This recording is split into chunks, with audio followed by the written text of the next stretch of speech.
जानना पड़ता है आदि नाम है क्या।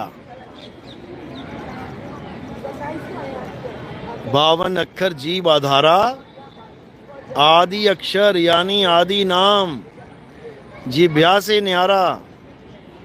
परमात्मा का असली नाम बोलने लिखने पढ़ने में नहीं आता।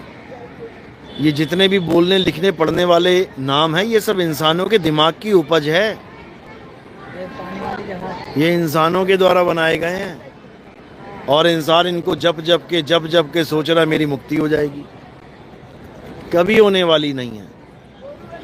इसलिए इस काल जाल को तोड़ना है तो 52 के जाल को तोड़ो।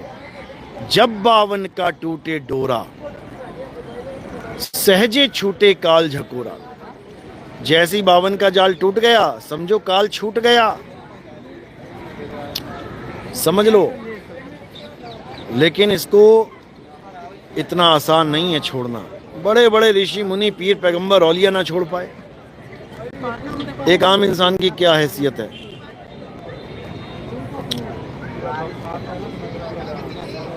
तो मेरे भाई अब समझने की बारी है। बहुत नाम जप लिए, जन्मों जन्म बीत गए, सतयुग बीत गया, त्रेता बीत गया, द्वापर बीत गया, कलयुग भी बीतने वाला है। और ये नाम जप जप के किसी की मुक्ति नहीं होने वाली। ये वापस आने की तैयारी करो। और ना ही इस दुनिया को बनाने वाला ये दुनिया ख़त्म करने वाला है। ये बार बार बनाता जाएगा, तुम बार बार आते जाओ। उसका काम ही यही है। ये सृष्टि कभी ख़त्म होने वाली नहीं है।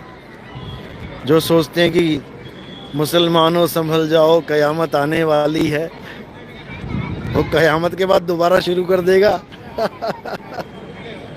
ये ख़त्म नहीं होती दुनिया। क्योंकि जो एक बार शुरू कर सकता है वो बार बार करेगा। उसका काम ही यही है। कह रहे हैं दुनिया बनाने वाले क्या तेरे मन में समाई, और काहे को दुनिया बनाई। तो दुनिया बना के मजा आ रहा है तो दोबारा बना देगा, उसमें क्या बड़ी बात है। और तुम बेचारे उसका नाम जपते रहो, फिर मर मर के फिर पैदा हो जाओ इसी दुनिया में। छुटकारा मिलने वाला नहीं है।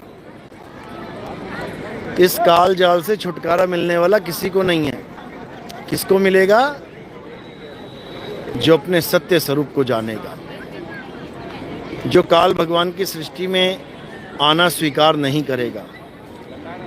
और जिसने इस सृष्टि को मान लिया कि हमारे भगवान ने बनाई है, हमारे परमात्मा ने बनाई है, उसको कोई माई का लाल नहीं रोक सकता इस दुनिया में दोबारा पैदा होने से। क्योंकि उसने बीज डाल दिया अपने दिमाग में कि ये परमात्मा की सृष्टि है।